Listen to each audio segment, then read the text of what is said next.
अरे राम राम राम राम। कितनी जोर की बारिश हो रही है।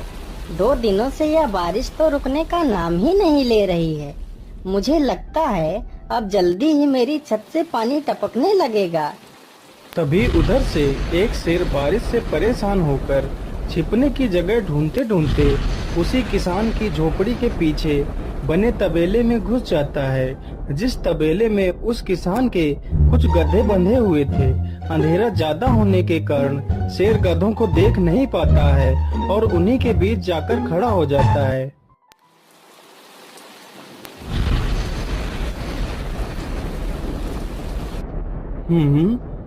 यहाँ से तो किसी मनुष्य की आवाज आ रही है। चलो चुपचाप बैठा रहता हूँ। जैसे ही यह आदमी मेरे करीब आएगा मैं इसे खा लूंगा। हाय हाय हाय, यह बारिश कब रुकेगी? ऊपर से यह टपका भी आ गया। अब मैं क्या करूं? इस टपके से कैसे बचूं? इतना तो डर मुझे शेर और बाघ से भी नहीं लगता है जितना डर मुझे इस टपके से लगता है। अरे यह टपका कौन है? मुझे लगता है यह टपका तो मुझसे भी ज्यादा खतरनाक है। अभी तो यह आदमी शेर और बाघ से ज्यादा इस टपके से डर रहा है। चलो जल्दी से मैं यहाँ से निकल लेता हूँ, नहीं तो कहीं टपका ने मुझे देख लिया तो मेरी खैर नहीं। ओहो, अब मैं इस टपका से कैसे बचूं? चलो जल्दी से मैं अपनी मौसी के घर चला जाता हूँ।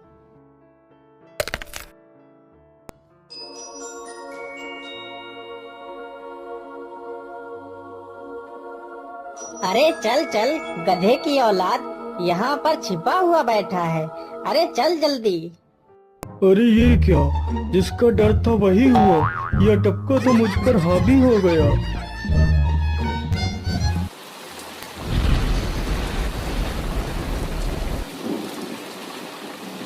कैसे बचूं? कैसे बचूं? इस टपका से मैं कैसे बचूं? हे भगवान मेरी सहायता करो, मुझे इस टपका से बचाओ। मैं आज के बाद किसी प्राणी को नहीं मारूंगा। मैं मांसाहार छोड़ के शाकाहारी बन जाऊंगा। भगवान मेरी रक्षा करो। शेर को दौड़ते दौड़ते रात से सुबह हो जाती है।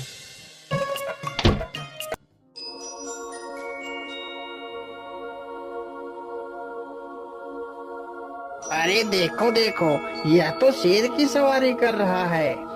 अरे हाँ, सच में ये तो शेर की सवारी कर रहा है। इसे तो डर भी नहीं लगता है। अरे उधर तो देखो जरा, यह आदमी कितना बहादुर है। यह आदमी शेर की सवारी कर रहा है, जिस शेर को देखकर हमारी धोती आगे से गीली और पीछे से पीली हो जाती है। यह तो उसकी सवारी कर रहा है। ये गांव के लोग भी ना पागल हो गए हैं जो इस गधे को शेर। अरे बाप रे, यह तो सच में एक शेर है। हे भगवान मेरी रक्षा करो, शेर तो मुझे खा ही जाएगा। राम राम राम राम राम। अब क्या होगा? इस शेर से कैसे बचूं? अरे यह तो एक बरगद का पेड़ है।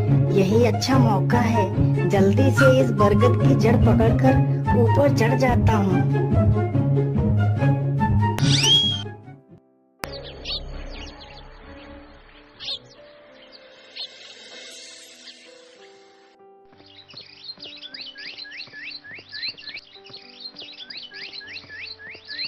अरे शेर भैया, तुम इतनी जोर जोर से भागते हुए कहाँ जा रहे हो? आप तो बहुत डरे हुए लग रहे हो। आप तो जंगल के राजा हो, आपको किसका भय है? टपका, वो टपका मेरी जान के पीछे पड़ा है। अरे शेर भैया, जरा मुझे बताओ वो टपका है कहाँ? अरे भालू भैया, वो टपका मेरी पीठ से उतरकर उस बरगद के पेड़ पर चढ़ गया है। उसने मुझे रात भर खूब दौड़ाया है। वो तो भगवान का शुक्र है कि मैं जिंदा बच गया।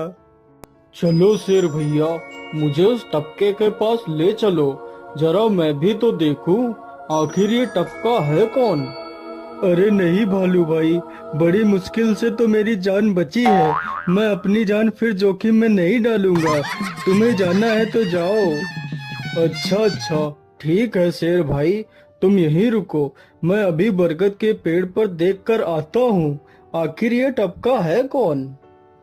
जाओ जाओ बच्चू, जब वो टपका तुम्हारे ऊपर हावी होगा तो पता चलेगा। अरे कहाँ है यह टपका जिसने राजा जी की हवा टाइट कर दी? चलो इस पेड़ पर चढ़कर देखता हूँ। अरे बाप रे बाप, शेर क्या अकेला कम था, जो ये भालू भी आ गया। मुझे लगता है कि आज मेरी मौत निश्चित है। भालू पेड़ पर उल्टा होकर चढ़ने लगता है। तभी किसान और तेज से कांपने लगता है। कांपने की वजह से किसान के हाथ से छड़ी छूट जाती है और उल्टा होकर चढ़ रहे भालू के पिछवाड़े पर जा लगती है। भालू धड़ाम से जमीन पर गिरता है।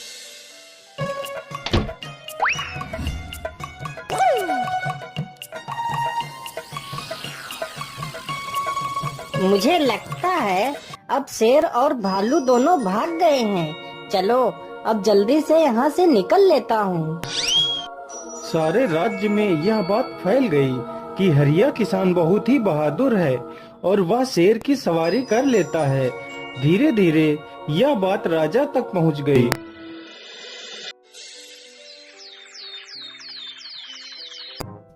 महाराज, क्यों न हम पड़ोस के गांव से हरिया किसान को बुलवा लेते हैं। वह बहुत ही बहादुर है।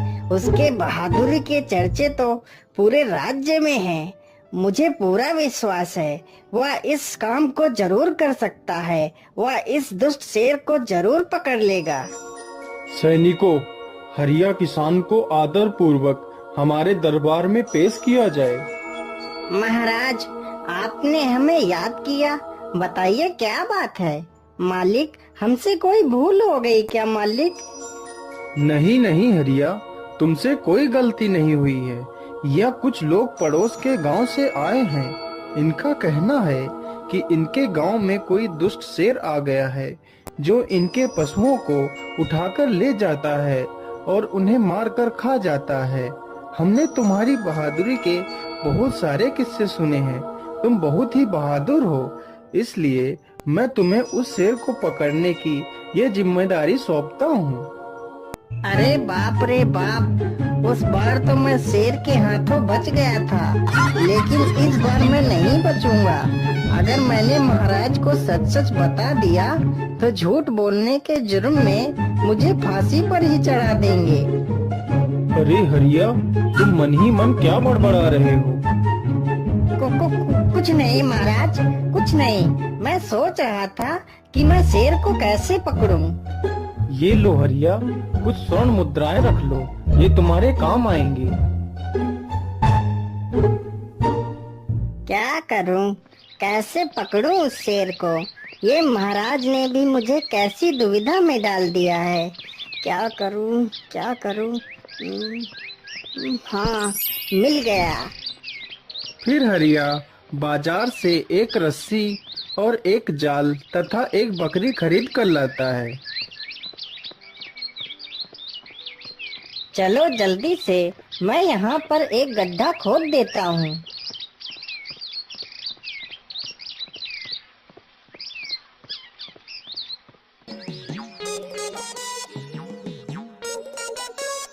गड्ढा तो खोद दिया।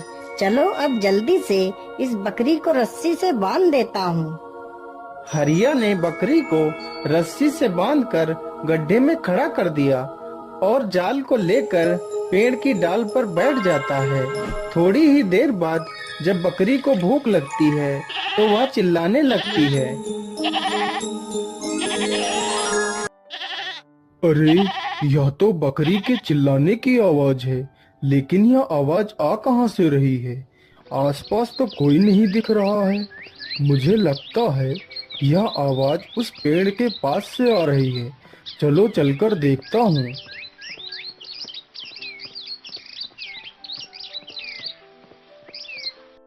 अरे वाह, आज तो शिकार मेरे पास खुद चल कर आ गया।